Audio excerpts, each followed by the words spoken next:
Share बाजार में आज तेजी देखने को मिल रही है। सेंसेक्स में करीब 370 अंक की तेजी के साथ 65,450 के स्तर पर कारोबार हो रहा है।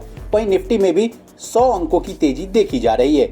निफ्टी 19,445 के स्तर पर कारोबार कर रहा है। आज के ट्रेडिंग सेशन के दौरान जियो फाइनेंशियल सर्विसेज का शेयर फिर फोकस में है। कारण है लगातार 2 दिनों से आई इस शेयर में बम्पर तेजी।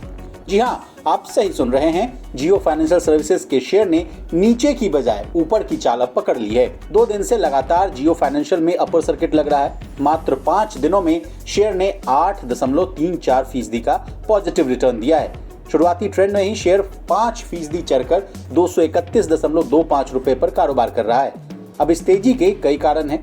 एक एक करके सभी कारणों से आपको रूबरू करवा देते हैं। असल में रिलायंस इंडस्ट्रीज की प्रमोटर इकाई जामनगर यूटिलिटीज एंड पावर ने 208 रुपए से लेकर 211 रुपए प्रति शेयर के भाव पर 5 करोड़ शेयर्स खरीदे हैं। इससे पहले नेशनल स्टॉक एक्सचेंज पर जियो फाइनेंशियल सर्विसेज को लेकर एक और बड़ी डील हुई थी। मोतीलाल ओसवाल म्यूचुअल फंड ने शुक्रवार को यानी 25 अगस्त 2023 को बल्क डील में जियो फाइनेंशियल के 3.72 करोड़ शेयर्स को 202.8 रुपए के भाव पर खरीदा था। यही वजह है कि जियो फाइनेंशियल सर्विसेज के स्टॉक में पिछले 2 दिनों से लगातार तेजी देखी जा रही है। सोमवार को ही रिलायंस इंडस्ट्रीज की 46वीं एजीएम यानी सालाना आम बैठक हुई थी। इस एजीएम में जियो फाइनेंशियल्स का रोड मैप जारी करते हुए मुकेश अंबानी ने कई बड़ी बातें कही। मुकेश अंबानी ने कहा था कि जियो फाइनेंशियल के जरिए कंपनी इंश्योरेंस सेक्टर में कदम रखने जा रही है। इस कंपनी के जरिए देश के करीब 142 करोड़ भारतीयों को अच्छी और सस्ती फाइनेंशियल सर्विसेज का फायदा मिलेगा। यह कंपनी जीवन बीमा के अलावा साधारण और स्वास्थ्य बीमा भी उपलब्ध करवाएगी। इसके साथ ही अंबानी ने बताया था कि जियो फाइनेंशियल सर्विसेज ब्लॉकचेन और सीबीडीटी आधारित प्रोडक्ट लॉन्च करेगी। खास बात यह है कि इसमें हेल्थ और लाइफ इंश्योरेंस से जुड़ी हुई सुविधाओं को लॉन्च किया जाएगा।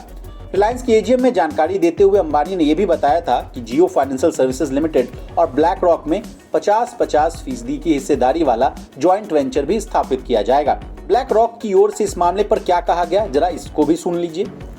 It is an honor to have the opportunity to address the Reliance Industries annual general meeting, and I couldn't be more excited about our new partnership.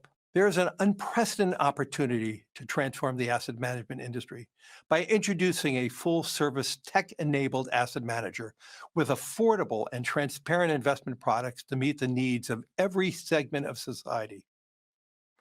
Geo Financial Services bring digital infrastructure and capabilities and local market knowledge, and BlackRock brings global investment and risk management expertise. Together, we will aim to transform the asset management industry through a digital-first offering and democratization of access to affordable, innovative investment solutions for millions of investors throughout India. India represents a tremendous opportunity. Jio financial से कई सारे फायदे होंगे। जियो financial services देश में बड़े financial growth को बढ़ावा देगा। जिस तरह रिलायंस रिटेल और जियो ने सफलतापूर्वक अपनी ग्रोथ को दिखाया है, उसी तरह JSFL फाइनेंस के फील्ड में भी अपना सिक्का जमाएगा। अब जाते जाते पिछले 5 दिनों में स्टॉक ने कैसा परफॉर्मेंस दिखाया है, ये जान लीजिए। जियो फाइनेंशियल सर्विसेज के शेयर में जोरदार तेजी पिछले 5 दिनों से देखी जा रही है। कंपनी का स्टॉक 24 अगस्त 2023 से लेकर 30 अगस्त 2023 तक 8.34% का रिटर्न दे चुका है। बता दें, 21 अगस्त को लिस्टिंग के बाद ये दूसरा मौका है जब कंपनी ने अपर सर्किट लगाया है। ब्यूरो रिपोर्ट, विस्तार।